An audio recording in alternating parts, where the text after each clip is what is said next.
उत्तुंग प्राप्त सेवेसाठी घेतलेला अभंग, जगद्गुरु जगतवंदनीय देवाचे लाडके लढीवार भक्त संत तुकाराम महाराज यांचा सज्जनाचं महत्व सांगणारा अभंग, 3 चरणाचा अभंग सेवेसाठी घेतलेला आहे.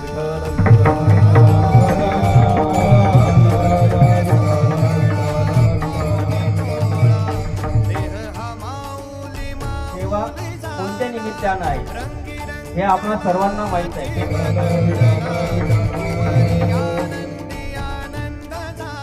या अभंगामध्ये संत तुकाराम महाराज आपल्याला ज्या अर्थी सज्जनाचं महत्व सांगतात त्या अर्थी कुठेतरी दुर्जन असावे असा बोलतात. म्हणजे ज्या काळामध्ये सज्जन असतात त्या काळामध्ये दुर्जन सुद्धा असतात, आणि ज्या काळामध्ये दुर्जन असतात त्या काळामध्ये सज्जन सुद्धा असतात. मला असं वाटतं की ज्या काळामध्ये प्रभू रामचंद्रासारखे सज्जन होते